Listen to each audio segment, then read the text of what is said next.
You remember the black squares on Instagram, the kneeling politicians, the Black Lives Matter murals painted across every NBA court in America? A former Black Lives Matter activist just looked back at all of that and called it what it was: a coordinated propaganda campaign designed to make you feel guilty for a country that isn't actually racist. And he explained it exactly how they pulled it off. Now, before we get into the meat of this, I need to tell you who we are talking about because that's what makes this different from just another opinion on the internet. His name is Xavier Durousseau. That's his name. He was born in 1997, raised as a liberal leftist, spent years marching and protesting before Black Lives Matter, and believed every single word of it. Then he started doing what too many people are afraid to do.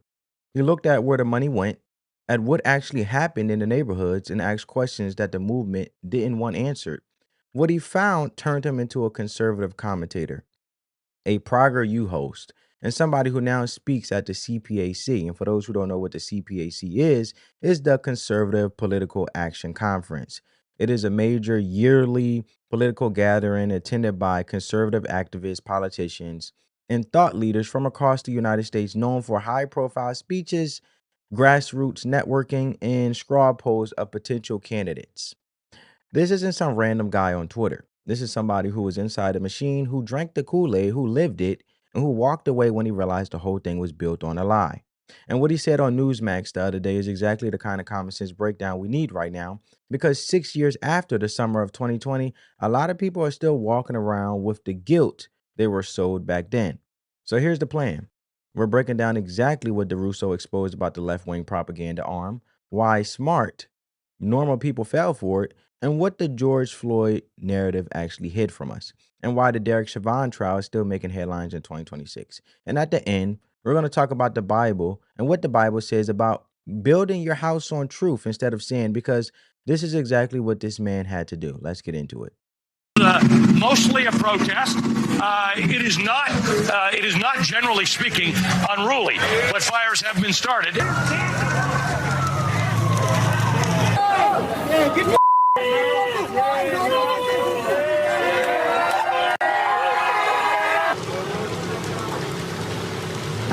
Oh, yeah, a raging inferno, and we were told they were mostly peaceful protests. We were told that during the Black Lives Matter Summer of Love riots in 2020, but nothing about Black Lives Matter was peaceful. An organization that's been completely discredited, by the way, and has done nothing to benefit black lives after cities and neighborhoods were destroyed, all to honor a drug addict named George Floyd. They built statues dedicated to him. They put up murals of him all across the country. They kneeled and prayed for him. Politicians did this. Everyone posted black boxes to honor him on social media. Remember that? The NFL, the NBA, Major League Baseball plastered the words Black Lives Matter all across their fields, the end zone, courts.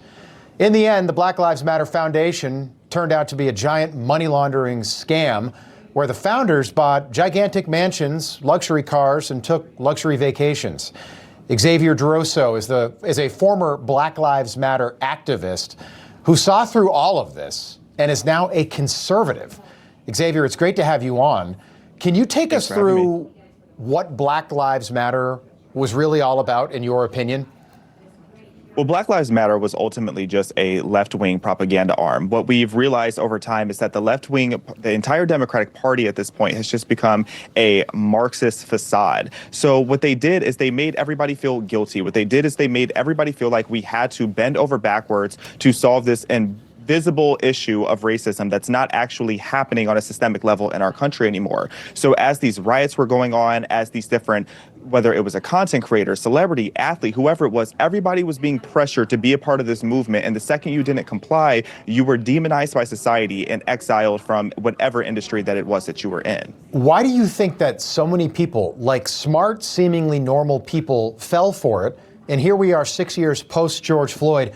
Why are people still falling for it? The reason people were falling for the lies of BLM is because our country is not racist. And because our country has gone through so much effort to prove that we are not racist, it's gotten to the point where people are so afraid of the idea of being deemed racist that they are going to jump on the bandwagon for anything that seems to be fighting this issue to try to quote unquote right the wrongs of the past. And a lot of these people who were really intelligent, once they started to see through it, it was their PR or it was the board members or all these different people that were forcing them to pretend that they were still aligned with this movement.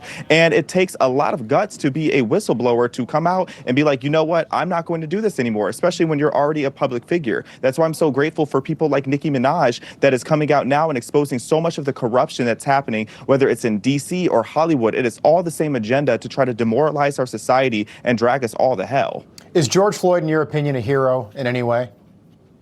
Absolutely not. And that was one of the biggest things that finally made me just throw in the towel when it came to BLM back when I was a part of that horrific ghetto movement is I was looking at someone like George Floyd, and it's unfortunate that he died. Now, people don't want to have an honest conversation about what led to his death, but what we're not going to do is sit here and pretend like this was this great man who deserves to have murals and statues and people getting him tattooed on their arm. It's like, why are you tattooing a drug addict and a woman abuser on your body? Why is this what we are supposed to look up to? And I got really sick and tired as a black man of being told that my community needs to always put the worst and the lowest common denominator up on a pedestal and told this is who we're supposed to admire. Yeah, People would say to me, George Floyd, he could be your brother, he could be your father, he could be you. Absolutely, he could not, because no one in my family nor am I is a drug addict. I totally agree. And by the way, it is a tragedy that he died. I agree with you there, too. George Floyd's autopsy, I mean, he had fentanyl, methamphetamine in his system. There is one story that he allegedly passed this fake $20 bill. He knew the police were coming to talk to him about it, so he took the fentanyl that he had in his pocket. Do you think that Derek Chauvin should be given the opportunity to have a new trial? Because that trial, we know, was in large part political theater, whether or not you like Derek Chauvin or not. I'm not saying I support Derek Chauvin, but I do not think that justice was served that day. What do you think, as somebody who at one point was so close to all of this? Well, the thing is if we were going to have another trial for Derek Chauvin, I would need to know, first of all, are the courts even going to be honest about what the situation was? Are they finally going to acknowledge that George Floyd couldn't breathe before he was even on the ground? Am I saying that Derek Chauvin was this great cop that we should admire as an American hero and a patriot? No, I'm not saying that either. But I will say I believe that every single American deserves justice, and they deserve a trial that is honest and not pressured purely by public propaganda. And I don't think that Derek Chauvin got a fair shot in the courtroom. Certainly not in the state of Minnesota. Xaviaer Durousseau, we appreciate you being here tonight. Thank you so much. So there you have it. So Durousseau sat down with Newsmax, and he didn't hold back, as you heard. He said Black Lives Matter was ultimately just a left-wing propaganda arm, and he went a step further and said the entire Democratic Party has become a Marxist facade. And I know some people hear the word Marxist and they think that's too strong, but listen to how, when he broke it down, he said what they did was they pushed everybody to feel guilty, like we had to bend over backwards to solve this invisible issue of racism that's not actually happening on a systemic level in our country anymore. And not to take away or absolve the simple fact that racism was at one point in time a part of history as a country, United States, and it was a horrible time in history, and it did exist, and it did happen at a point in time. And the way they did it was through pressure, is what he's saying, and constant relentless pressure. Whether you were a content creator, celebrity, and an athlete, a regular person working at a company, everybody was being pressured to be part of this movement. And the second you didn't comply, you were demonized by society and exiled from whatever industry you were in. That's not activism. That's a compliance machine, a system designed to make you afraid to speak. And it reached past Hollywood and sports. And it was your kid's school sending home packets about, white privilege, supposedly. And it was your pastor getting up on a Sunday and apologizing for sins he never committed. It was your boss pulling up into a meeting and asking why you hadn't posted black square yet. That's how deep it went into how some critics say and individuals felt. They wanted more than your vote or your donation. And they wanted your silence, is what I'm interpreting what Xaviaer Durousseau just said in this clip here. They wanted you to too scared to ask the obvious questions out loud, is what he's saying. And here's the common sense, where the common sense kicks in, family. While all of this pressure was happening, while neighborhoods were burning and businesses were being destroyed, and regular people were told they were racist if they didn't post a black square on their social media, the people running the Black Lives Matter Foundation were living a different life. They bought a $6 million mansion in California with donated cash in October 2020. We're talking about Patricia Colors, Alicia Goroza. We're talking about Melina Abdullah, the founders of the movement.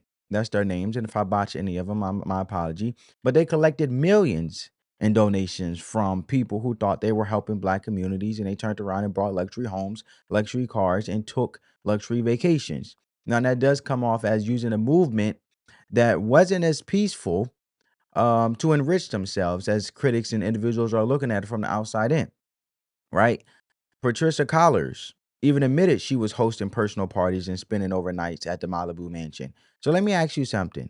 You mean to tell me the same people screaming about reallocating resources to black communities, as they were obviously looking to have resources for a certain demographic, which is black communities, were quietly buying $6 million mansions with donation money? It's a question. We just having a conversation based on what Xaviaer Durousseau just said and what the context and what we got here in its entirety. That right there is the gut check. The moment you stop and say, wait a minute, this isn't about justice, or it is about justice. This is a business. But the money isn't even the part that broke Durousseau.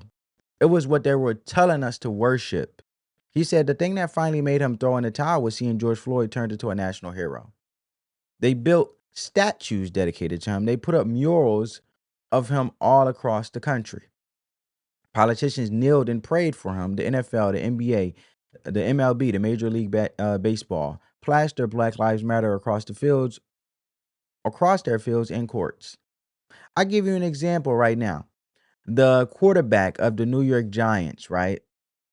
Jackson Dart, the New York Giants quarterback. All he did was on his time, on his weekend, not at work, not at the New York Giants platform, nowhere near his workplace. Didn't use the NFL whatsoever.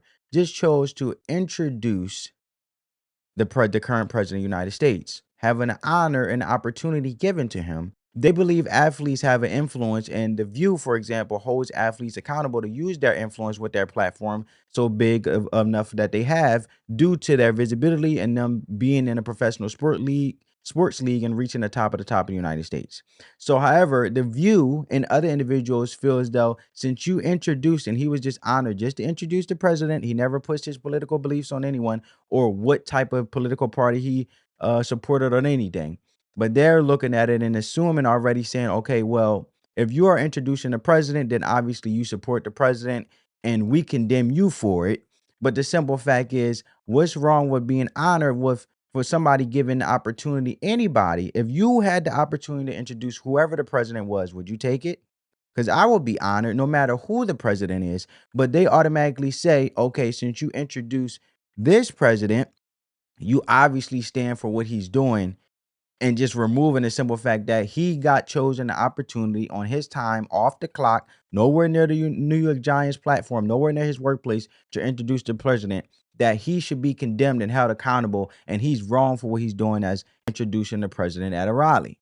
Now, if you look at this happened a week ago, last week, May 26, 2026. Josh Jacobs, domestic abuse issue, in regards of him being arrested for a domestic abuse incident, right? So now, which one should be more held accountable when it comes to their influence? Josh Jacobs for actually doing something as domestic abuse, or Jackson Dart, who's just being honored enough, taking on the opportunity to introduce the president to a rally, but never pushed his political opinions or his political affiliation on anyone, never even mentioned it, just got honored to do something and willing to take up the opportunity and did it on his weekend, on his time. So I make that point to say, family, as we seen what Xaviaer Durousseau is saying, that if we're going to hold those accountable, and it could be, I'm just using that as an example with Jackson Dart and Josh Jacobs, but athlete or non-athlete, but it's as an entirety as a people, if we're going to actually honor something, can we honor what is righteous and what is right and does no harm and actually an honorable action, versus actually not holding accountable to actions that need to be honored, like Josh Jacob, who is committing domestic abuse, that should be getting more visibility to hold athletes accountable for their influence, for tightening up and realizing that you have kids and individuals that look up to you and support you and fans, and you should not squander your opportunities, let alone the opportunity of a lifetime that so many Americans and so many people fight for just to get to the NFL, right? They fight, they work hard to try to get to that top spot, to just be drafted in the NFL, the NBA, the Major League Baseball, MLB. So I think Xavier, just having a conversation, let me know what you guys think in the comments below. Xavier Durousseau is saying here with the Black Lives Matter, what are we honoring? And does it honestly qualify among merit to actually be honored, to the simple fact that what's right is right and what's wrong is wrong based on that qualification, right? So I use an example to tie it together. Hopefully it came full circle. But when you looked at it, because this would throw in the towel for him with the whole George Floyd situation, right? He looked at it and said, I looked at all of that as a black man, Xavier Durousseau, and said, why are we being told to admire this? Right? The autopsy showed fentanyl and methamphetamine, right, in Floyd's system. There was the allegation about the fake $22 bill, the allegation that he swallowed drugs when police arrived. Durousseau didn't dance around it. He said it's unfortunate, and it is unfortunate that George Floyd died.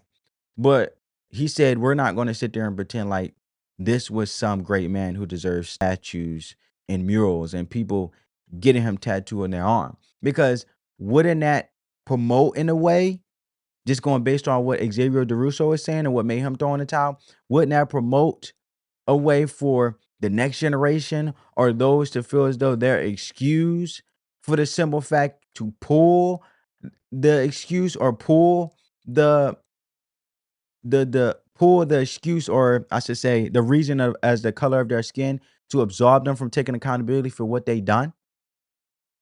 Now, and it's unfortunate how he died, but also when you look at it from the fake dollar bill, the fake money, and the drug, a fake dollar bill, allegedly fake $20, and the drugs, if someone is doing bad actions, it comes off as enabling behavior. So should we be actually encouraging that, no matter the race, but it comes off as an encouragement of degenerate behavior to continue to enable a drug addiction, let alone allegedly fake $22 or fake $20 bills, and also being able to use the color of your skin to excuse you from all the actions before that led up to that, putting yourself in that position in the first place. And I think that's where Xavier Durousseau is getting at, which made him throw in the towel in. And I want to ask you guys, does, based on everything I just said, enable degenerate behavior, and show from his point that why are we looking up to this to be questioned? Let me know if I'm tripping or not, family. We just having a conversation based on what he's saying. And because he's basically saying, like, look, you're pretending there's some great man that deserves statues and murals, and people get him tattooed on the arm. And he asks a simple question that cuts through all the propaganda. Why are you tattooing a drug addict and a woman abuser on your body? I didn't even know George Floyd was a woman abuser, but just taking what he's saying, hypothetically, why is that we're supposed to look up to that, right? And when people told him George Floyd could be his brother or his father, he said absolutely not, because nobody in his family is a drug addict. That's not hatred, and it's not being insensitive to a tragedy. And I'm not trying to be insensitive to a tragedy in any way, shape, or form either. It's a man who loves his community, Xavier Durousseau, from what he's saying, and is tired of being told the worst examples are the ones we should celebrate, which is my whole question I'm asking you guys with the whole degenerate influence that comes off, right? And which I feel as though this is a sake of productive conversation, just to look at it from his perspective. And if the narrative was that twisted, what do you think that meant for the trial? Durousseau didn't come out and say Derek Chauvin is a hero. He didn't say that at all. What he said was every single American deserves justice, and they deserve a trial that is honest and not pressured purely by public propaganda. And he asked a question that the corporate media buried back in 2020. He asked if the courts are finally going to acknowledge that George Floyd couldn't breathe before he was even on the ground. I didn't know that either, based on what Xaviaer Durousseau was saying. So the medical evidence was there, but the political climate made it radioactive to mention. Now, here's what's crazy. Siobhan filed for a new trial back in December 2025, and just days ago in June 2026, the Minnesota Republican Party held a moment of silence for him at their convention. The Attorney General called it disrespect to our courts. The story is not over, family, and that should matter to every single one of us, because if a police officer can get a fair trial when the whole country is watching, what chance does a regular person have when the mob comes for them? What does a small business owner have when protesters show up to their door or at their door? What chance does a working man have when his company decides his social media history needs to be investigated? Durousseau's point stands whether you like Siobhan or not. When justice becomes a popularity contest, everybody loses, because today the mob might be on your side, but tomorrow it won't be. So why did so many smart, normal people fall for all of this in the first place? Durousseau gave an answer that rings truth, whether you're black, right, left, or right, Democrat or Republican. He said America has gone through so much effort to prove we're not racist that people have become terrified of being called racist. They're so afraid that the idea that they'll jump on a bandwagon that seems to be fighting racism just to prove they're good people. And once they're on that bandwagon, the PR, which the public relations or communication, you know, the communication style or basically putting out there to be published, or the PR machine, I should say, the the media and things like that, the PR machine kept them there. Durousseau pointed out that even when intelligent people started seeing through the lies, their PR teams and board members forced them to pretend they still supported the movement. Think about that. People knew it didn't add up, but their jobs, their reputations, their social standing were on the line. So they stayed quiet. They posted the black square, they kneeled and played along with the lie because the cost of telling the truth was too high. And we're still paying that cost today. The neighborhoods that burnt in 2020 are the exact ones where crime is out of control now, where businesses never came back, where working class families are paying more for groceries and gas and rent because the instability never stopped. The propaganda didn't end when the riots ended. It just changed shape. It just changed shape. And Durousseau gave credit where it's due. He said it takes a lot of guts to be a whistleblower. He specifically shouted out Nicki Minaj for coming out and exposing the corruption that's happening in DC and Hollywood, because what we're seeing is all the same agenda. It's not about left versus right in the way they want you to think. It's about a machine that uses emotional manipulation to control behavior, demoralize society, and drag us all toward a destination hardly anybody signed up for. It becomes very divisive as well. But look at all the outcomes, family. Don't listen to the slogan. Look at the outcomes. Cities were destroyed, neighborhoods burned, small businesses that people spent their whole lives building burnt to ash, billions of dollars in damage. And at the end of it all, the communities that Black Lives Matters claimed to protect were worse off than they were started. Meanwhile, the founders were buying mansions. That's not allyship. That's not justice. That's not that's not allyship. That's not justice. That's not that's a business model on guilt and destruction it comes off. So how do you make sure you don't get played like that again? Durousseau figured out the answer, and it's not complicated. When a group claims to help black communities, but the black communities end up worse, that's your red flag. When the movement demands you kneel and apologize for a country that spent decades passing civil rights laws and electing black leaders at every level of government, that's your red flag. When questioning the narrative gets you labeled racist instead of getting you an answer, that's not a movement, that's a trap. And the saddest part is the people who fell for it weren't stupid. They were good people who wanted to do the right thing and found themselves manipulated by a machine that knew exactly how to exploit their conscience. And that brings us to the real question. When you realize you're building on a lie, what do you do next? Durousseau tore down everything he thought he believed and rebuilt it from scratch. He walked away from his friends, his social circles, his identity as an activist, and started over based on what was actually true instead of what felt righteous.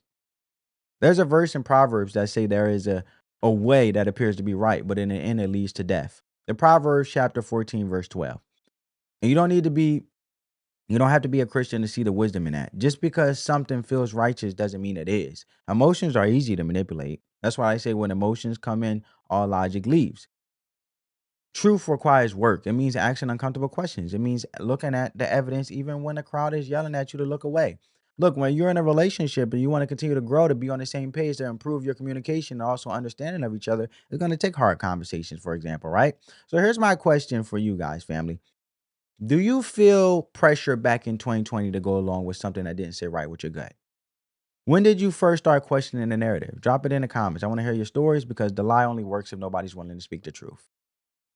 We speak the truth. If the breakdown helped you see things a little clearer, just with a productive conversation, because we just having a conversation, make sure you hit that thumbs up, share this with somebody who needs to hear it. And if you haven't already, subscribe and ring that bell so you don't miss the next one. Peace, love, and positivity. Always stay blessed. Spread that peace, love, and positivity. We are better together, no matter the race, all together as a country. Unity is the way to go for us to build and continue to push forward. On that note, family, love you guys. Peace.